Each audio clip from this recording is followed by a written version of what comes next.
Howdy, howdy, howdy, y'all. This is Alex Calise reporting live from NAMM, and I am here with R.A. and Jesse from Breedlove Guitars. How you guys doing? Doing great. Thank you so much for having me. Great, thank you.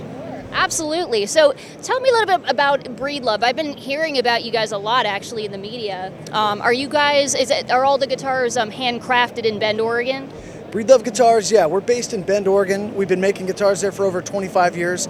We make a lot of guitars there in Bend, Oregon, and we also we have entry-level instruments that are made overseas as well. So we actually, we have a lot of different products at a lot of different price points. But yeah, we spend a lot of time and a lot of passion building guitars in Bend, Oregon. That's awesome. I love the Pacific Northwest. It's beautiful. So Jesse, tell me a little bit about yourself. You're one of the Breedlove's endorsing artists. Yes, ma'am. I've been with Breedlove for about a half a year now, right? Yeah. Hey, it's been great. They've taken care of me. They have great stuff. I love the way they play, the way they sound. It's able to be an extension of who I am as an artist, being able to write a song and perform. It's great stuff, man. Awesome. And what guitar are you holding there? This is a Pursuit Exotic, and this is a companion. This is a brand new guitar. We're unveiling it today at NAMM, and so this is a brand new body shape, and it's a small travel-sized guitar with a big guitar sound. I personally love the way it plays. I think for a travel guitar, it's well balanced, and you've got the ability to be plugged in as well. It projects really great. It's got a very clear sound as well. Very comfortable as well for even a travel guitar. Like I said, very balanced. Plays great. Sounds great. Asking, what kind of wood are we talking? So this is called Myrtlewood, and Myrtlewood is a tone wood that grows only in Oregon and a little bit in Northern California, but it's kind of near and dear to our heart in the Pacific Northwest because it only grows there. It's a very sustainable, beautiful, amazing sounding tone wood. It has really amazing figure and coloration. Is very distinct, and every guitar is really different and kind of like a snowflake in the sense that no two sets are ever alike. So when you get your guitar, it's very unique to you. It's beautiful. I was checking out the back actually when you were playing. Can you show the back to everybody there? That's beautiful, beautiful finish. So as far as this guitar here, would you also recommend it to, I guess, people that are, just learning how to play for the first time? Because it seems like something like, a young kid could pick up very easily and play. Absolutely. Yeah, that's a great point. The really nice thing about this guitar is its convenient size. And whether you're on the road and you're traveling, or you're just learning, or you're a kid and this is your first guitar, it's really a great little shape that's going to be very convenient and easy to play. The nice thing about it is it's going to be tuned just like a regular guitar as well.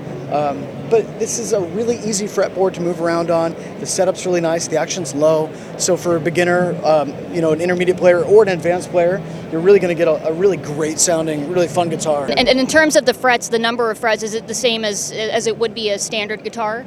Yeah, and yes, it is. In the past we have had a Traveler that you had to have a different tuning and that sort of thing, and unfortunately that's a little bit complicated when you start playing with other people or different keys. So this guitar it's just like picking up a full-size guitar, and it actually has a lot of sound and projection, like Jesse was mentioning, that you don't always get from a smaller guitar. Right. Because a lot of times smaller guitars are a little bit more compromised on sound. You're taking convenience over sound quality, but not the case with these. So. Right. And then how does the sound quality compare, in comparison with the standard size guitar? A larger guitar body shape's probably going to has a little bit more internal volume, so it's probably going to have a little bit more projection, and it might be a little bit louder. But these are pretty bold guitars. I think. Do you want to give us a little demo? We'd love to hear it. Absolutely. See what it's like.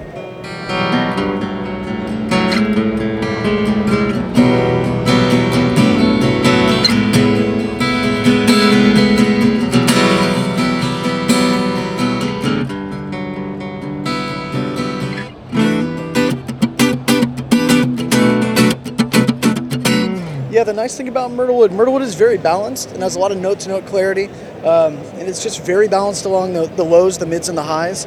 A lot of people that take Myrtlewood instruments into the studio, the audio engineers really like these guitars. They don't have to do a lot of work to the Myrtlewood.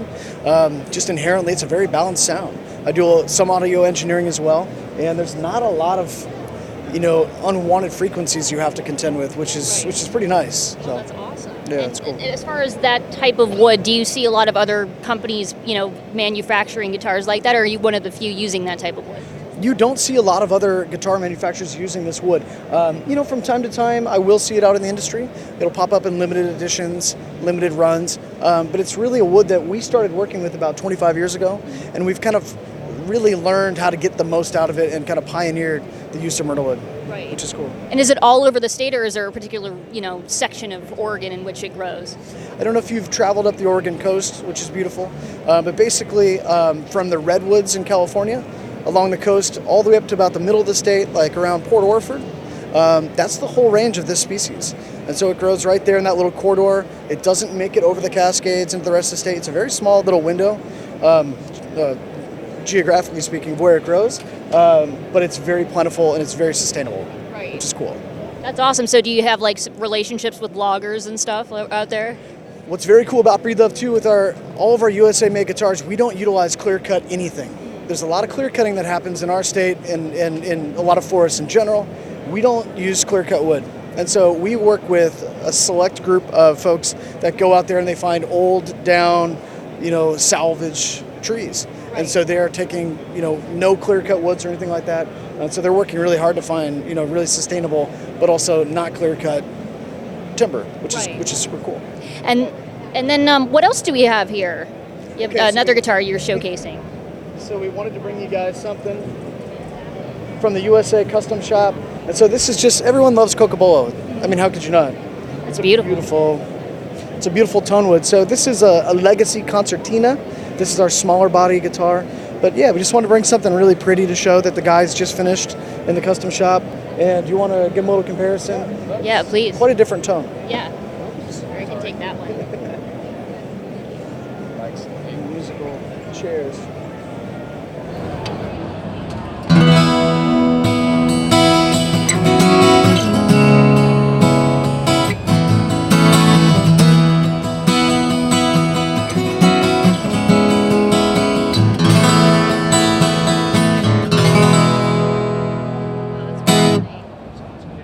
Saying, like, in terms of the resonance, it's a lot more full-bodied, obviously, but It is. beautiful.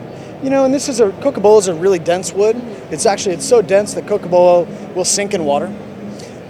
So very, very dense. And so we have to work really hard to get the most out of this wood and also make a guitar that's not too heavy. Right. We have a really cool process called sound optimization. And so what we do in the factory in Bend, Oregon, is we analyze every single piece of wood for its own unique characters.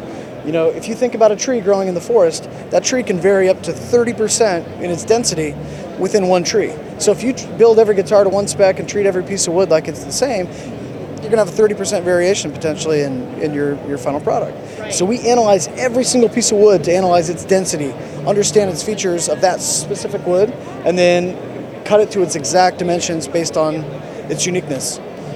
Oh, absolutely. And who did the design and the sound hole there, and then on the fretboard too? So this design was done by Angela Christensen, and she is our head product designer, and she's also an amazing artist herself, and she's amazing at inlay, and so she came up with this design, and it's just a really elegant, beautifully executed inlay. Yeah, it's almost like Celtic looking. It is, very much so. Yeah, it's beautiful. Well, you guys did a great job with the guitars. I'm really, really excited to have heard them. Thank you so much for joining us today. Appreciate your time. This has been Alex Calise live from NAMM.